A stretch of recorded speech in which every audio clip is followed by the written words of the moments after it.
Hello students, आज हम class 11 के फर्स्ट चैप्टर फिजिक्स का लेकर आए हूँ, जिसका नाम है यूनिट एंड डायमेंशन।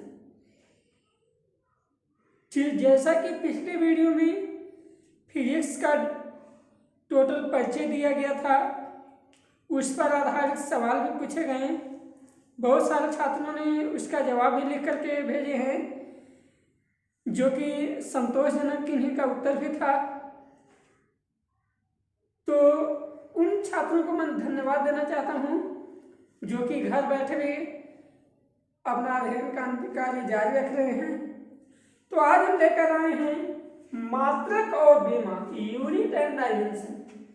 यह मैकेनिक्स फिजिक्स का सबसे प्रथम चैप्टर है और दूसरे शब्दों में अगर कह सकते हैं तो यह जो है सो फिजिक्स की बुनियाद है। यहीं से फिजिक्स का आरंभ हुआ है और यहीं से लेकर के संपूर्ण फिजिक्स विभिन्न ब्रांच में फैल गए हैं।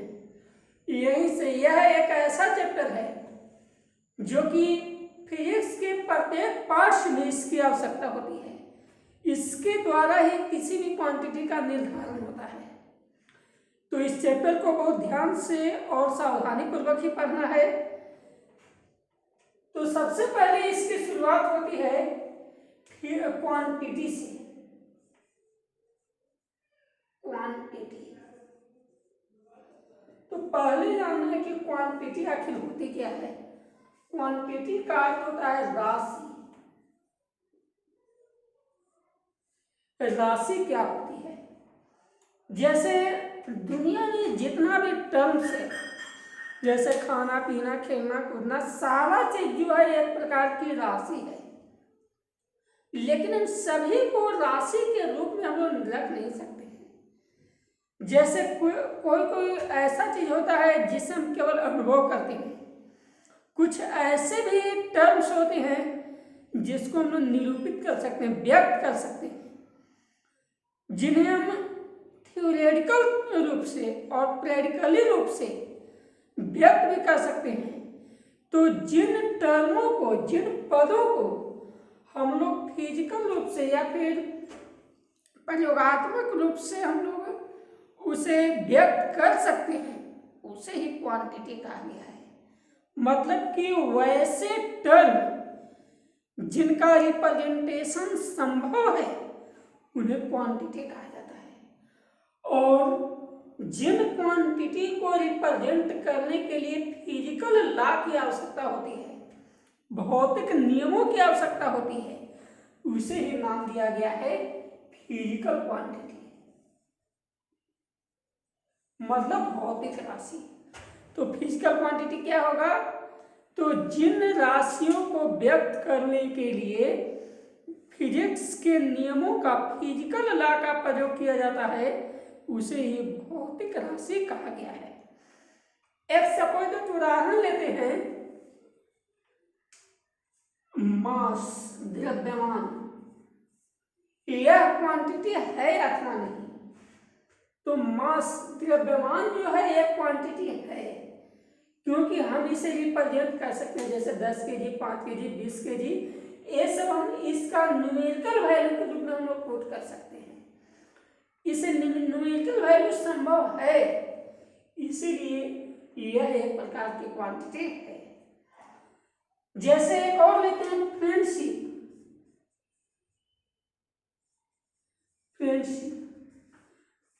फ्रेंडशिप क्वांटिटी नहीं है, क्योंकि फ्रेंडशिप को जो है केवल हम लोग अनुभव कर सकते हैं और इसे न्यूमेरिकल वैल्यू के रूप में हम लोग इसे रिप्रेजेंट नहीं किया जा सकता है। और रिप्रेजेंट नहीं किए जाने के कारण इसे क्वांटिटी में नहीं रखा गया है। तो उम्मीद करते हैं कि सभी लोग समझ चुके होंगे कि जिसको हम न्यूमेरिकल वैल्यू या थ्योरेटिकल या एक्सपेरिमेंटल रूप में हम लोग डिनोट कर सकते हैं, रिप्रेजेंट कर सकते हैं, उसी ये कहा गया है फिजिकल क्वांटिटी। तो क्वांटिटी, और जिन क्वांटिटी को रिप्रेजेंट करने के लिए फिजिकल लॉ की आवश्यकता होगी, उसे फिजिकल क्वांटिटी कहा गया है। जैसे जानते हैं कि संसार में दो प्रकार के जीव हैं, सजीव और निर्जीव। सॉरी प्राकृतिक और मानव निर्मित। प्राकृतिक वस्तु पृथ्वी पर पहले आए हैं और मनुष्य प्राकृतिक वस्तु को ही परिवर्तित करके उसे मानव निर्मित बनाया है। जस्ट इसी प्रकार से फिजिकल क्वांटिटी जो है, फिजिक्स के बेस को केवल 7 क्वांटिटी से शुरू किया गया है और उसके बाद इन्हीं 7 को आपस में मिलाकर बहुत सारे अनंत क्वांटिटी बनाए गए हैं। तो जिन 7 क्वांटिटी को बेसिक माना गया, जो फिजिक्स के रियल माना गया है, उन्हें ही कहा गया फंडामेंटल क्वांटिटी, या उसे हिंदी में कहते हैं मूल राशि। क्या हो जाएगा? Fundamental quantity. फंडामेंटल क्वांटिटी क्या होगा? तो फंडामेंटल क्वांटिटी उन क्वांटिटी को रखा गया है जो किसी भी अन्य क्वांटिटी से स्वतंत्र है, जो किसी अन्य क्वांटिटी पर निर्भर नहीं कर रहे हैं, उन्हें ही कहा गया फंडामेंटल क्वांटिटी। और फंडामेंटल क्वांटिटी को ही फिजिक्स का बेस कहा गया है। तो अब एक क्वांटिटी है क्या चीज, कितने हैं, किस रूप में इन्हें डिफाइन किया गया है, तो पहले हम ये जानेंगे। तो सब कौन कौन होंगे इसमें? फंडामेंटल क्वांटिटी में सबसे पहले लिया गया मास, लेंथ, टाइम, इसके बाद लिया गया है इलेक्ट्रिक करंट,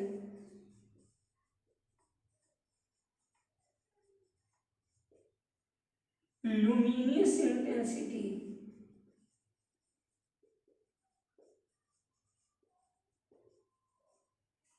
इसके बाद लिया गया है electric current, luminous intensity, temperature,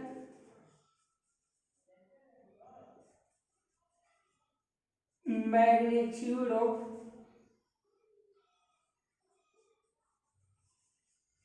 matter. इन्हीं 7 क्वांटिटी को बेसिक क्वांटिटी माना गया है। सबसे पहले यानी कि मास क्या है? मास जिसे हिंदी में हम लोग द्रव्यमान कहते हैं। द्रव्यमान क्या होता है? तो द्रव्यमान को हम लोग शॉर्ट रूप से कह सकते हैं कि द्रव्य प्लस मान, मतलब किसी पदार्थ की जो मात्रा है, किसी पदार्थ में उसकी जो द्रव्य की मात्रा है, इसी को कहा गया द्रव्यमान। उदाहरण स्वरूप लेते हैं कि जैसे एक बोरी चावल मान लीजिए कि 50 kg है, तो जो 50 kg जो आया, यही उसका मास है। अब रहा बात कि मास को हम लोग रिप्रेजेंट कैसे किए, प्रारंभ में इसको कैसे किया गया है और किस प्रकार से मास का विकास किया गया है। तो जैसे विश्व में वैज्ञानिकों के संस्थान में जब क्वांटिटी का जब निर्धारण किया गया, तो एक ऐसे वस्तु को हम लोग सेम रूप से रखें कि उसी के बराबर की वस्तु को उसका नाम दिया जाए। जैसे आप लोग देखे होंगे कि जिन दुकानदारों के पास लोहे का जो मापांक नहीं होता है, वे लोग पत्थर के बना के रखते हैं। तो आप बताइए कि पत्थर को कैसे रखते हैं? तो पत्थर को रखने से पहले क्या किया कि एक बार कहीं से लोहा का वो जो मापांक उठा लिए और पत्थर को उसके बराबर करके उसे पत्थर पे सेट कर लिए। तो जस्ट इसी प्रकार से एक ऐसे पदार्थ को अनुसंधान केंद्र में रख लिया गया है जिसको मान दे दिया गया केजी, और उसी के आधार पर सभी वस्तु के जो द्रव्यमान है उसको निर्धारित किया जाता है। तो द्रव्यमान क्या हुआ? तो द्रव्यमान द्रव्य की मात्रा हुई, और इसको मापने के लिए सबसे पहले वैज्ञानिकों के संस्थान केंद्र में वैसे वस्तु को रख दिया गया है जिसका मापांक 1 kg से प्रारंभ होती है, और उसी के आधार पर किसी भी पदार्थ का जो है वजन तय किया जाता है। तो द्रव्य की मात्रा को ही द्रव्यमान कहा गया। लेंथ क्या है? तो लेंथ एक प्रकार का डिस्टेंस है या दूरी है। जैसे मान लेते हैं कि कोई वस्तु जो है सो लगातार दौड़ रहा है, स्वाभाविक है कि वो अपना स्थान परिवर्तन कर रहा है। तो स्थान परिवर्तन कर कैसे रहा है? तो एक बिंदु से किसी अन्य बिंदु पर जा रहा है, तो स्वाभाविक है कि दोनों के बीच कुछ डिस्टेंस होगा और इसी डिस्टेंस को कहा गया है लेंथ। तो लेंथ क्या हो गया? तो लेंथ एक प्रकार का डिस्टेंस है जो दो बिंदुओं के बीच किसी भी पदार्थ के द्वारा तय किया जाता है। एक उदाहरण ली कि कोई मनुष्य बिंदु ए पर उपस्थित है, खड़ा है, और यहां से गति करना शुरू किया और गति करने के क्रम में पहुंचा बिंदु बी पर। तो यहां से यहां आने के क्रम में कुछ दूरी तय किया और इसी दूरी का जो संख्यात्मक मान है इसे कहा गया है लेंथ या लंबाई। अब आते हैं टाइम। तो टाइम क्या है? समय क्या है? जिसके बारे में सबको जानते हैं कि समय जो है सो लगातार परिवर्तनशील है और समय को रोका नहीं जा सकता है, बीता हुआ समय आ नहीं सकता है। तो समय आखिर है क्या चीज? तो समय का निर्धारण किया गया है सूर्य के प्रकाश से। किसी सूर्य के प्रकाश को सूर्य से पृथ्वी तक आने में जितना वक्त गुजरता है या जितना वक्त बीत जाता है उसी को टाइम दिया गया, उसी को समय राशि के रूप में नाम दिया गया। इलेक्ट्रिक करंट क्या है? तो इलेक्ट्रिक करंट जो है यह एक प्रकार की इलेक्ट्रिक प्रॉपर्टीज है। जब पदार्थ के भीतर जो अति माइक्रो पार्टिकल्स होते हैं जैसे इलेक्ट्रॉन, प्रोटॉन, न्यूट्रॉन, ये सब जो हैं जब गति करना आरंभ करते हैं तो उनके आंतरिक गुणों में कुछ परिवर्तन होता है और इसे ही कहा गया है इलेक्ट्रिक करंट। लुमिनियस इंटेंसिटी, जिस क्वांटिटी के कारण कोई भी पदार्थ जो है वह तेज अथवा मंद होता है, जैसे एक 0 वोल्ट का बल्ब है और एक 100 वोल्ट का बल्ब है, दोनों में जो है इंटेंसिटी में अंतर होता है। तो दोनों की जो तेज अथवा जो मंद है, जिस क्वांटिटी के द्वारा उसे रिप्रेजेंट किया गया इसे ही कहा गया लुमिनियस इंटेंसिटी।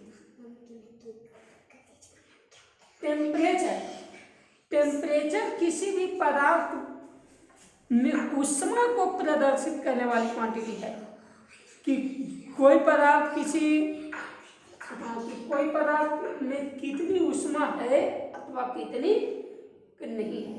या सीधे शब्द में कह सकते हैं कि टेम्परेचर एक ऐसी क्वांटिटी है जो यह प्रदर्शित करता है कि पदार्थ कितना गर्म है अथवा कितना ठंडा है।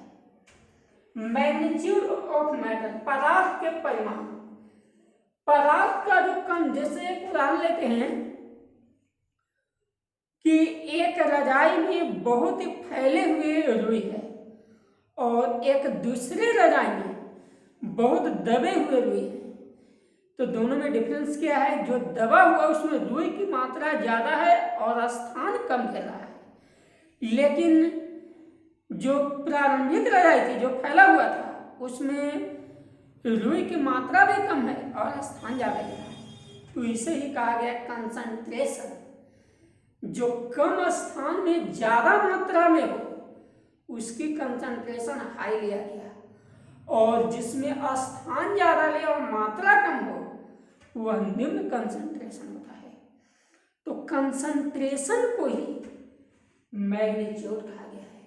तो किसी भी पदार्थ का जो कंसंट्रेशन उसकी सांद्रता है उसी को मैग्नीट्यूड ऑफ मैटर कहते हैं। तो ये 7 क्वांटिटी जो है इन्हें फिजिक्स का बेसिक क्वांटिटी कहा गया है और बेसिक क्वांटिटी के आधार पर ही नए नए क्वांटिटी को जो है तय किया जाता है।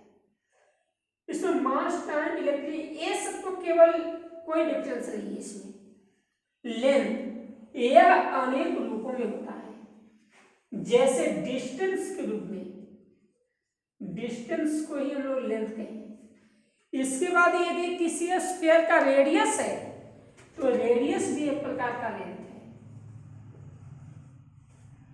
यदि डिस्टेंस है, रेडियस है, हाइट है, तो हाइट भी एक प्रकार का जो है लेंथ है।